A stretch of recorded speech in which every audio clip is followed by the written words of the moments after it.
लगी। तभी ऊपर से किसी मकान में से किसी ने चावल का उबलता हुआ पानी नीचे फेंका। वह पानी शीतला माता के ऊपर गिरा।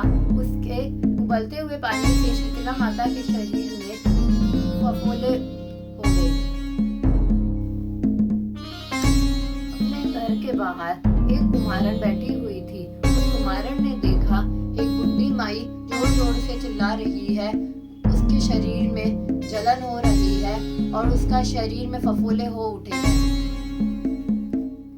तभी उस कुम्हारन ने बोला, माँ तुम यहाँ बैठ जाओ, मैं तुम्हारे ऊपर ठंडा ठंडा पानी डालती हूँ, जिससे तुम्हें थोड़ी राहत मिल जाएगी।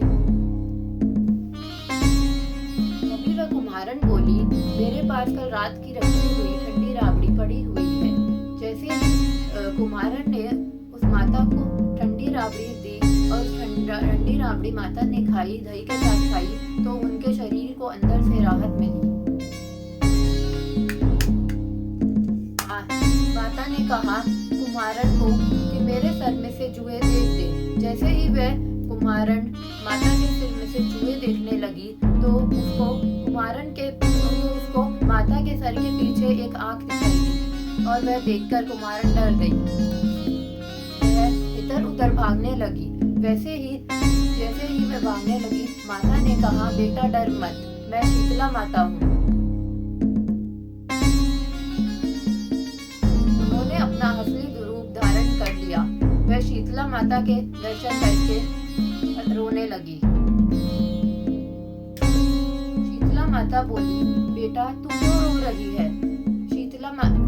कुम्हारन बोली, मेरे घर पर आपको बैठाने के लिए न चौकी है न आसन है। शीतला माता कुम्हारन पर प्रसन्न हो गई और उसके घर के बाहर एक खड़े हुए गधे पर बैठ गई। शीतला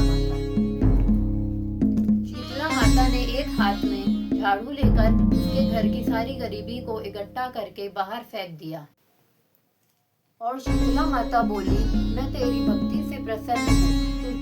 वह प्रसन्न होकर बोली, तुझे जो वर चाहिए मुझे बोल दे। और शीतला माता बोली, मैं तेरी भक्ति से प्रसन्न हूँ, तुझे जो वर चाहिए वो मुझे बोल दे। और शीतला माता बोली, बेटी मैं तेरी भक्ति से प्रसन्न हूँ, तुझे जो वर चाहिए वो मांग ले। जैसे आपने मेरे घर की गरीबी दूर करी है, वैसे ही जो भी आपको फागुन मास की अष्टमी को पूजे उसके घर की गरीबी दूर कर दे।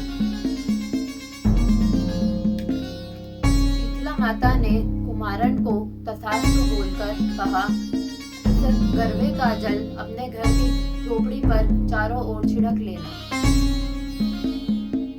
कल सारे नगर में आग लगेगी लेकिन तेरी झोपड़ी नहीं जलेगी। यह कहकर शीतला माता गायब हो गई। रात को पूरे नगर में आग लग गई लेकिन कुम्हारन की झोपड़ी में आग नहीं लगी। यह देखकर राजा ने कुम्हारन को बुलाया और पूछा, सारे नगर में आग लग गई लेकिन तेरी झोपड़ी कैसे बच गई?